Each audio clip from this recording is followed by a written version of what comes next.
গরুর বট বা ভুঁড়ি যে যেটাই বলেন না কেন, পছন্দ করেন না এমন মানুষ খুব কমই পাওয়া যাবে। আসসালামু আলাইকুম everyone, welcome back to my Roshni kitchen and blog.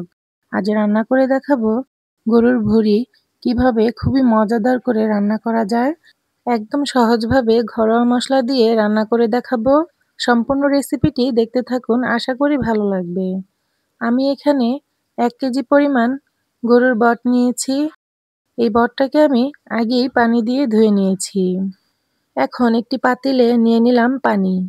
বটটাকে আমি দিয়ে ঢাকনা দিয়ে ঢেকে বলক উঠিয়ে নেব। বলক চলে আসছে, এখন একটু নেড়ে উল্টিয়ে নিচ্ছি। অপর সাইডেও একটু জাল দিয়ে নিব। এরপর একটি ছাঁকনিতে ঢেলে নিলাম। এখন পানি দিয়ে একটু ধুয়ে নিচ্ছি। এরপর আমি একটি ছুরির সাহায্যে একটি চামচ দিয়ে বটটাকে পরিষ্কার করে কেটে ধুয়ে নিয়েছি এইভাবে। ক্যামেরাটা অফ ছিল তাই দেখাতে পারলাম না। এরপর সামান্য পরিমাণ হলুদের গুঁড়ো দিয়ে বটটাকে একটু জাল দিয়ে নিচ্ছি।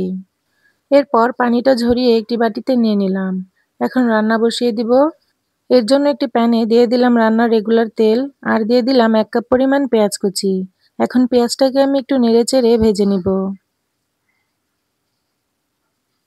এরপর এখানে দিয়ে দিচ্ছি গরম মশলা, 3 টুকরো মাঝারি সাইজের দারচিনি, 5টি লং, 5টি কালো গোলমরিচ, 5টি এলাচ মুখটাকে চিড়ে, আর দিয়ে দিলাম 2টা তেজপাতা মাঝখান থেকে ছিঁড়ে। এরপর পেঁয়াজটাকে আমি নেড়েচেড়ে ব্রাউন করে ভেজে নিব। ভেজে নিয়ে দিয়ে দিলাম সামান্য পরিমাণ পানি, আর দিয়ে দিলাম 1/2 টেবিল চামচ আদা বাটা, 1 টেবিল চামচ রসুন বাটা, 1/2 টেবিল চামচ জিরে বাটা। এখন এই মশলাটাকে পেঁয়াজের সাথে একটু নেড়ে মিশিয়ে নিচ্ছি।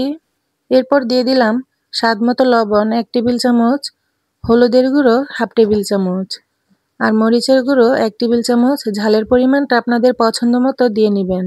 আর দিয়ে দিলাম ধনিয়া গুঁড়ো 1/2 টেবিল চামচ, জিরে গুঁড়ো 1/2 টেবিল চামচ। এখন এই মশলাটা পেঁয়াজের সাথে নেড়েচেড়ে মিশিয়ে নেব। মশলাটাকে আমি চুলার আঁচটা মিডিয়াম আঁচে রেখে ভালোভাবে তেল ওঠা পর্যন্ত কষিয়ে নিলাম। এখন দিয়ে দিচ্ছি বটগুলো। এরপর বটটা পেঁয়াজের সাথে খুব ভালোভাবে নেড়েচেড়ে মিশিয়ে নিতে হবে। এখন ঢাকনা দিয়ে ঢেকে চুলার আঁচটা মিডিয়াম আঁচে রেখে আমি প্রায় 5 থেকে 7 মিনিটের মতো কষিয়ে নিলাম। এখন ঝোলের জন্য পরিমাণ মতো পানি দিয়ে দিলাম। এরপর ঢাকনা দিয়ে ঢেকে বলক উঠিয়ে নেব। বলক উঠে গেলে একটু নেড়ে আবারও ঢাকনা দিয়ে ঢেকে পানিটাকে টানিয়ে নিলাম। আপনারা চাইলে এই অবস্থায় নামিয়ে নিতে পারেন। আমি আর একটু ভাজা ভাজা করে নিব। এর জন্য চুলার আঁচটা মিডিয়াম আঁচে রেখে অনবরত নেড়ে বটটাকে আমি এইভাবে ভাজা ভাজা করে নিয়েছি। দেখেই মনে হচ্ছে না ফুটপাতের মামাদের মতো হয়েছে বট ভাজাটা। আশা করি আমার আজকের রেসিপিটি আপনাদের ভালো লেগেছে। রেসিপিটি ভালো লেগে থাকলে অবশ্যই কমেন্টে জানাবেন, আর চ্যানেলটিকে সাবস্ক্রাইব করে লাইক শেয়ার করে পাশেই থাকবেন। শুরু থেকে শেষ পর্যন্ত রেসিপিটি দেখার জন্য আপনাদের অসংখ্য ধন্যবাদ। আজকের মতো এখানেই বিদায় নিচ্ছি। আল্লাহর রহমতে সবাই সুস্থ ও ভালো থাকুন। আল্লাহ হাফেজ।